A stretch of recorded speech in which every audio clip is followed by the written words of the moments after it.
नमस्कार दोस्तों, आज हम बात करेंगे तीसरे दिन के खेल के बारे में। कैसा रहा तीसरा दिन, फर्स्ट टेस्ट, थर्ड डे का रिव्यू लेके मैं हाजिर हूँ। तो चलिए दोस्तों शुरू करते हैं।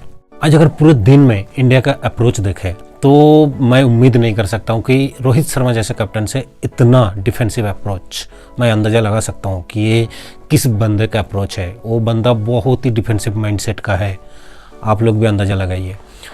सच में आप एक कमांडिंग पोजीशन पे थे। कल शाम तक लग रहा था कि ये मैच इंडिया तीसरे दिन में ही ख़त्म करने वाले हैं। इंग्लैंड एकदम यहाँ तक प्रेशर में था। आप क्या किए, आप फील्डिंग पे आए एक डिफेंसिव माइंडसेट के साथ। हर बैट्समैन को, चाहे वो नए हो या सेट हो, आप सेट बैट्समैन को सिंगल दे सकते हो क्योंकि आप और कोई चारा नहीं है, वो सेट हो चुका है। पर आप एक नए बैट्समैन जो क्रीज पे आ रहा है उसको आप इतने आसानी से सिंगल कैसे दे सकते हो। एक टेस्ट मैच में अगर एक बैट्समैन आसानी से सिंगल निकालता है तो उसके लिए बहुत ही आसान हो जाता है और बॉलर के लिए उतना ही मुश्किल हो जाता है विकेट निकालना। आप जब एक एग्जाम्पल के तौर पर बता रहा हूँ कि अब आप देखेंगे जब डकेट और ओली पोप बैटिंग कर रहा था, जब ओली पोप और फोक्स बैटिंग कर रहा था, आपका अप्रोच देखिए। हाँ, ओली पोप सेट हो गया। जब ओली पोप और फोक्स बैटिंग कर रहा था, ओली पोप सेट है, आप उनके खिलाफ एक डिफेंसिव फील्ड रख सकते हो, रखना पड़ेगा मजबूरी में, क्योंकि नहीं तो वो रन बनाएगा तेजी से। पर उसके साथ जब फोक्स बैटिंग कर रहा है, आप उनके खिलाफ भी डिफेंसिव माइंडसेट, उनके खिलाफ भी, उनको भी आप आसानी से सिंगल दे रहे हो। ऐसे कैसे? फिर जब रेहान अहमद आया बैटिंग करने, तब भी आपका वही अप्रोच रहा है, उसको भी आप आसानी से सिंगल दे रहे हो। और जिस आसानी से बैटिंग किया है आज पूरे दिन में इंग्लैंड का बैट्समैन, कुछ एक्स्ट्रा ऑर्डिनरी बॉलिंग के चलते आउट हुआ है। नहीं तो आपका जो माइंडसेट रहा है, इंग्लैंड को और बेटर पोजीशन पे होना चाहिए था। अब इस मैच में देखें तो इंग्लैंड वापसी कर चुकी है, भले ही अभी पूरी तरह से वापसी नहीं किया है, पर आज जिस हिसाब से बैटिंग किया है, अगर कल मॉर्निंग में भी एक सेशन लंच तक ऐसा बैटिंग कर ले, स्पेशली ओली पोप, तो इंडिया के लिए मैच बहुत मुश्किल हो जाएंगे। हाँ, पिच अभी भी उतने हरकत नहीं कर रहा है, पर आपको सोचना है अगर फोर्थ इनिंग्स में आपको 250 रन टारगेट मिल गए तो आपके लिए मुश्किल हो सकता है, क्योंकि इस पिच पे वो एक स्पॉट है, वो एक पर्टिकुलर स्पॉट है, वो एक टप्पा है जहां अगर उस टप्पे पे अगर आप बॉलिंग कर पाए, आज भी अगर देखेंगे उस टप्पे से बॉल टर्न हो रहा है, अनइवन बाउंस, एक बॉल ऊपर जा रहा है तो एक बॉल नीचे बैठ रहा है। अगर उस टप्पे पे इंग्लैंड का बॉलर बॉल रख लिए, उस टप्पे को पकड़ लिए, तब आपके लिए 200-250 रन भी बहुत मुश्किल हो सकता है। आज अगर पूरे दिन का इंडिया का परफॉर्मेंस देखें तो बॉलर अच्छा परफॉर्मेंस किया। बॉलर को आप ब्लेम नहीं कर सकते हो कि आप तीसरे दिन में इंग्लैंड को ऑल आउट नहीं कर पाए, आप बहुत ही लूज बॉलिंग किए, ऐसा नहीं। बॉलर अच्छी बॉलिंग किया, पर आपका फील्डिंग पोजीशन, आप एक बैट्समैन को इतने आसानी से सिंगल देंगे तो बॉलर के लिए बहुत मुश्किल हो जाता है। फिर भी कुछ मोमेंट आया जहां लगा कि बॉलर बहुत एक्स्ट्राऑर्डिनरी बॉलिंग किए। वो जडेजा का ब्रेस्टो को वो चकमा देना, आप ब्रेस्टो का आउट देखेंगे तो बॉल एकदम सीधा बॉल था।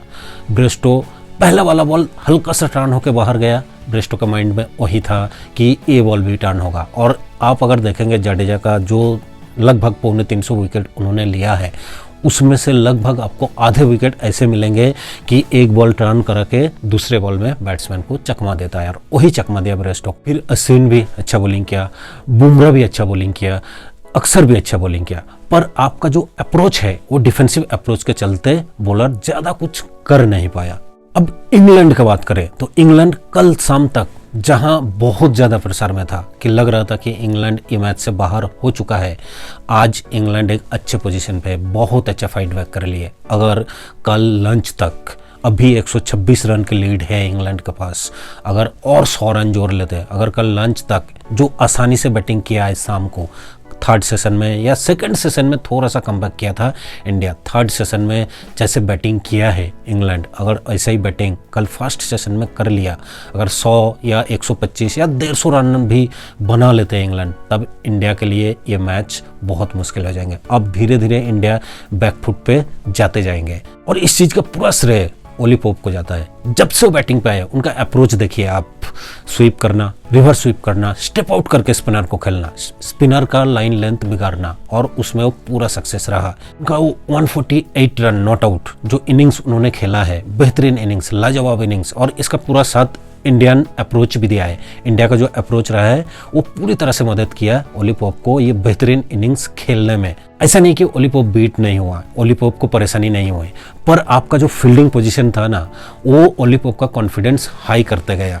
और कल मॉर्निंग में जब इंग्लैंड बैटिंग पे आएंगे इंडिया के लिए और मुश्किल होंगे, ओली पोप के लिए और आसान होंगे, क्योंकि इंडिया के पास अब चारा नहीं है कि उनके खिलाफ अटैकिंग फील्ड रखे। अब अटैकिंग फील्ड रखोगे तो वो और ज़्यादा अटैक पे जाएंगे। अब ओली पोप जितनी देर बैटिंग करेंगे इंडिया उतना बैकफुट पे जाते जाएंगे, और इसके लिए पूरा जिम्मेदार है इंडिया का जो फील्डिंग अप्रोच रहा है। अब इस मैच में रिजल्ट जैसा भी रहे, ड्रॉ तो होने वाला है नहीं, रिजल्ट पक्का आएंगे। या तो इंडिया जीतेंगे, इंडिया की तरफ अभी भी है मैच 60-40 नहीं 70-30 अभी भी इंडिया की तरफ है। पर जिस हिसाब से ओली पोप बैटिंग कर रहा है अभी, रेहान जिस हिसाब से उनका साथ दे रहा है, अब देखिए रेहान सिर्फ 31 बॉल खेला है, लगेगा अभी तो 31 बॉल का ही सामना किया, पर जिस आसानी से सामना किया। अगर कल लंच तक रेहान या हार्टली आके ओली पोप का साथ दे दिया तो इंडिया के लिए मुश्किल हो जाएंगे। अगर ये मैच इंग्लैंड जीते या हारे भी तब भी मैं इस मैच में मैन ऑफ द मैच आंख बंद करके ओली पोप को घोषित कर सकता हूँ। क्या बेहतरीन, क्या एक्स्ट्रा ऑर्डिनरी इनिंग्स खेला है इस बंदे ने। और भारत की नज़र से देखे तो मैं रोहित शर्मा जैसे कैप्टन से इस तरह की अप्रोच का उम्मीद नहीं कर सकता हूँ। रोहित शर्मा हमेशा के लिए जाने जाते हैं कि एक अटैकिंग माइंडसेट का कप्तान है, एक पॉजिटिव माइंडसेट का कप्तान है। तो चलिए दोस्तों, इस वीडियो में इतना ही, और आप सभी लोगों से एक रिक्वेस्ट है कि अगर मेरा वीडियो अच्छा लगे तो लाइक करिए, शेयर करिए और मेरे चैनल को सब्सक्राइब करिए। तो चलिए दोस्तों, मिलते हैं अगले वीडियो में, तब तक के लिए जय हिंद, वंदे मातरम।